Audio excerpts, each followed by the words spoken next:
guys, it's Lily here, and this is Nurse Rachel.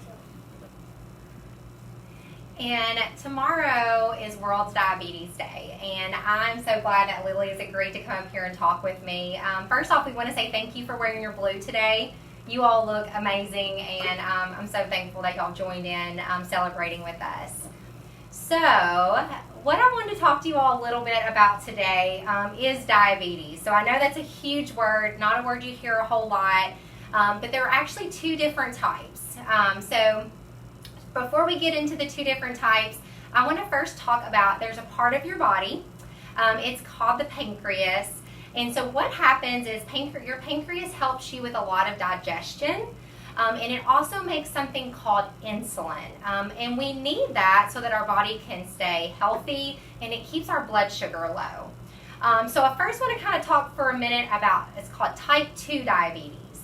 And people that have type 2, a lot of times maybe they've not made healthy food choices, or maybe they've not been exercising a whole lot. And so what happens is the pancreas just can't make enough insulin to keep up with how high their blood sugar is going. So that's what we have for type 2 diabetes, but that's why I have Lily here to come talk with me today, because we're going to talk more about type 1 diabetes. Type 1, they usually a lot of times refer to it as juvenile, which means more childhood. And so the thing with that is it's not anything they've eaten, it's not anything that they've done. Their body just eventually is not making insulin. And so what happens is their blood sugar goes high. So that's why I've asked Lily to come talk with me for a minute. She's going to share just kind of some of the things that we do on the daily basis together. So she'll come into the clinic anytime that she's going to eat something, and we'll check her blood sugar and go through some of those things.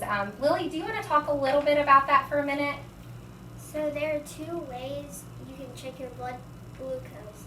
So here I have a finger stick, so you just load it up, and then you would poke through your finger to get to read your blood sugar.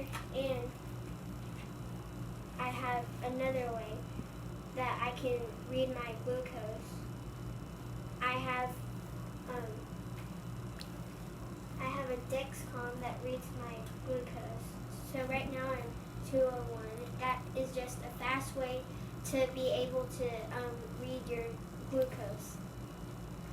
And so her doctor has also written orders, and that's kind of what we follow. So that number helps us to know, depending on also how many carbs she eats. So that's carbs are, something in her food.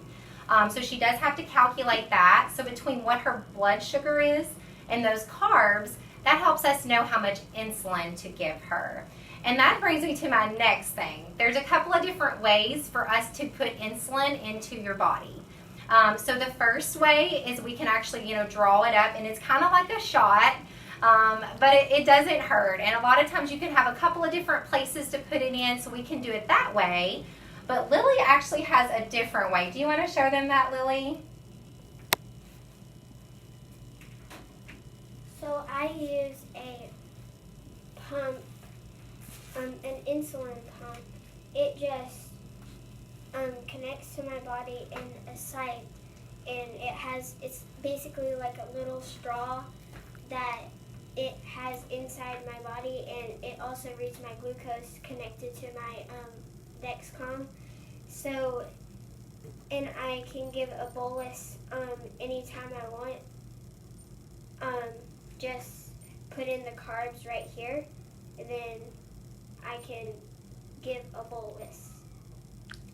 So it's pretty cool. It's kind of like a little video game is what I always say that it looks like. But it's super cool. Thank you for sharing. Is there anything else that you want to share today? No, I don't think so. Okay. Well, you all, thank you so much again for celebrating with us. The biggest things I want you all to know is that type 1 and type 2 are totally different. Remember, type 1, it's nothing that they ate or nothing that they did. It's just how, our body, produces those insulin. And we just have to they use certain different things just to keep them healthy. Thank you all. Have a great day, Bison.